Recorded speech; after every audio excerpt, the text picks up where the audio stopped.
you have to understand that as much as it is a crown and you have the beautiful dresses, the heels, the makeup, the body, it is an ambassadorial position. You are an ambassador for your country. 99 FM, it's our city saying Locked Away, featuring Adam Lambert. So, yeah, we're not locked in anymore. Coronavirus doesn't have us all. We're outside and we're living our best life. And there's one person who's absolutely living her best. I'm going to pull a Mariah Carey. It was the 27th edition of Miss Namibia. It recently concluded and it saw the beautiful Cassia Sharpley being crowned as the 2022 title holder.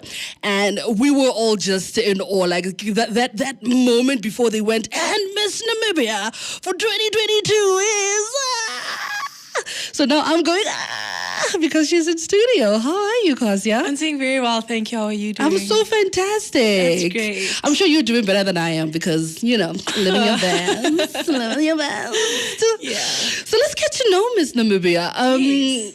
Background, how did you grow up? What kind of a munchkin were you? And don't lie, because your mom is in studio. So tell us a little bit about your background. So a little bit about myself. I have always been an artist. I'm a musician, a dancer. I've been doing ballet for 15 years, piano for 12 years. I'm also an athlete. I did rugby at a stage. I did athletics at a stage. And I'm also a second year student at NUST for emergency medical care paramedics. And I grew up in Windhoek, born and raised, but I also lived my life a little on the farm. So I'm a little mixture of everything Namibian, if you think about it. Well, you were a well-behaved child. Were you always, or were you just like, I'm extroverted, yes, but I'm well-behaved? I was always an introvert, but an extroversial introvert. Okay. So I'm not socially awkward, of course, but I'm a selective extrovert, yes. Being a selective extrovert, you thought to throw yourself into the ring. What made you enter for Miss Namibia? Well, it was actually calculated decisions, It was years of preparation. I was Miss Teen Continents Namibia in 2018, so I've been working on my portfolio for Miss Namibia for the past 4 years.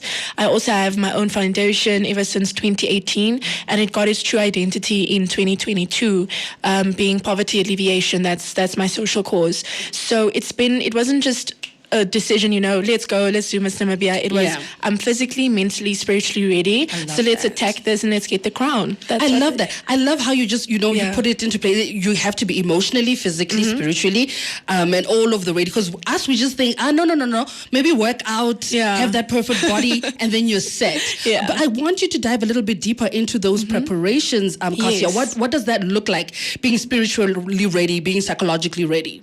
So you have to understand that as much as it is a crown and you have the beautiful dresses, the heels, the makeup, the body, it is an ambassadorial position. You are an ambassador for your country. So in order to be an ambassador, it means you have to be prepared, right? You need to be anchored to something deeper than just what the eye meets, right? So when I mean you have to be physically, mentally, and spiritually prepared, it means you are an all-rounder. It doesn't mean you are a perfect human being, but it means you are anchored enough to have an ambassadorial title for your country, not just nationally, but internationally as well. So with that preparation came a lot of practicing how to answer questions, practicing public speaking, practicing my walk at the gym. Who says that you need cardio when you have a catwalk to practice, right? So it's all about being intentional about how you prepare, being intentional with who you surround yourself with, what you listen to, what you eat, how you treat your body. It's all about making that mental effort.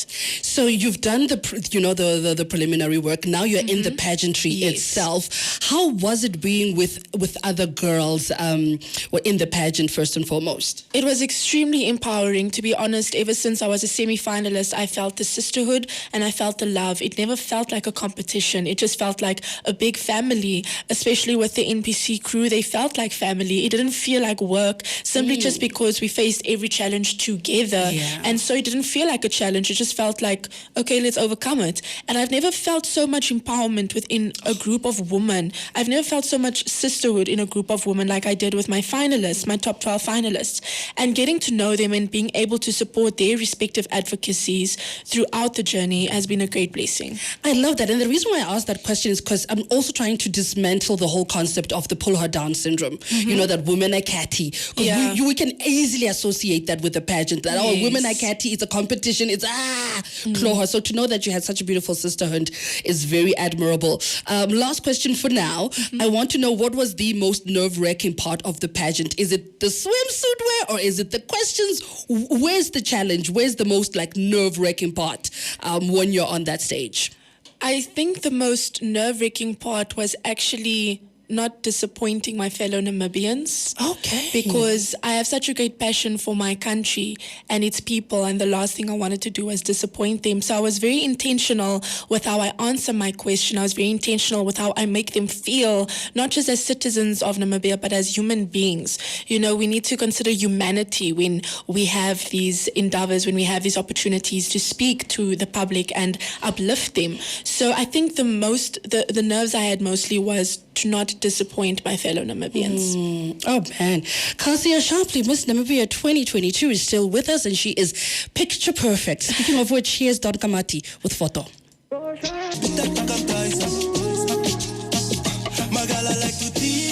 99 FM, your inspiration station. It's Sibo and Mo in the morning, but we did boot out the Mo part of Sibo and Mo in the morning. It's Sibo and Cassia in the morning, and she's more than welcome any day to be my new co-host. Wink, wink, nudge, because I'm tired of the other one. We shall not mention any names, but we know who he is. Dun, dun, dun, dun, dun, dun, dun. Cassia, the projects that you would like to focus on in your reign, what are those? So I have my Honeycomb Haven Foundation project that focuses on poverty alleviation, and the main hub is in Windhoek. However, we are going to spread it across the regions of Namibia. So that means listening to the hearts of young children. I have a very great passion for young children because I believe they are innocent hearts ready to receive and ready to learn. So we are actually investing in the lives of those children. I also help with career choices once you finish matric. What do you want to do? What do you want to study? Do you have a bursary? Certain things like that, just to help them realize that they are heard, they are listened to, and their dreams are valid, and that education comes first. You know, we want to help them realize that without education, you can't really perfect your endeavors, right? However, I also believe that cultivating your truest self is the greatest asset to the world. Maybe you are not a bookworm. Maybe you are a technical person. You work with your hands, and that is perfectly fine as well. So this is what we do as the Honeycomb Haven Foundation. We see the basic needs of people. We make sure they are met, and then also looking towards their future endeavors. Listen, you had me at Honeycomb, girl. That name is everything.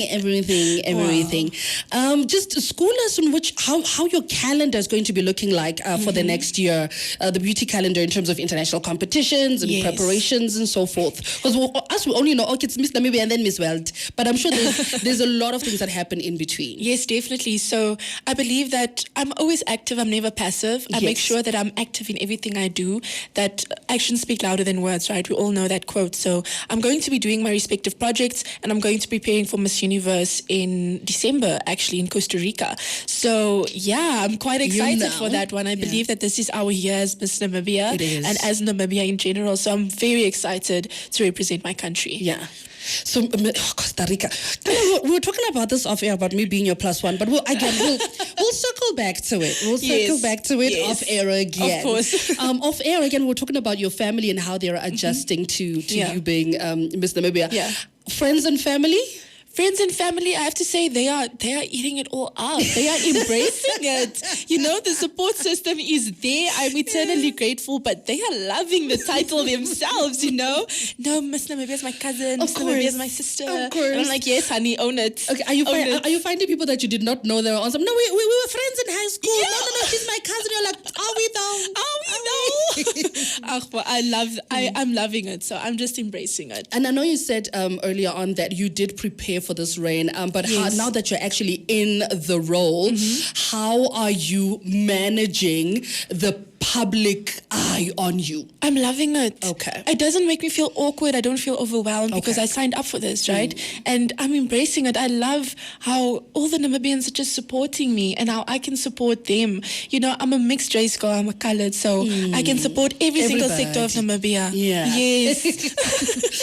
So tell me, what are you looking forward to in this reign? I mean, apart from the competitions and your foundation and everything else, what's that one thing you're going, this I am so looking forward to? I'm looking forward to the relationships I'm going to build with very influential people because I know that my advocacy is going to go beyond my year of reign. So I'm looking forward to the relationships I'm going to build and making Namibia great. I'm so grateful for you being here. And listen, like you said, this is the year that Miss Namibia becomes Miss Universe Of course, 2022. yes. Listen, we are speaking it into existence. Yes, come we are on. owning it from our lips to God's ears. Yes, amen. It is Come on. happening. It Yes. is happening. Thank you so much for coming, Cassia, and we Thank wish you you for all having the me. best. Thank you, Sibo. At the end of this, I want you to come back and we want to reflect on the year that you've had. Of course. And then just to teach us some of the lessons and how it has been for you and course. how you have impacted I'm Namibia excited. as a whole. I'm sure you're going to make us proud. Definitely. So that, my darlings, as you've heard for yourself, is Miss Namibia 2022. It's gal, madam, beauty queen. It's Cassia Sharpley, and she was on Sibo and Mo in the morning on your inspiration station on 99 FM.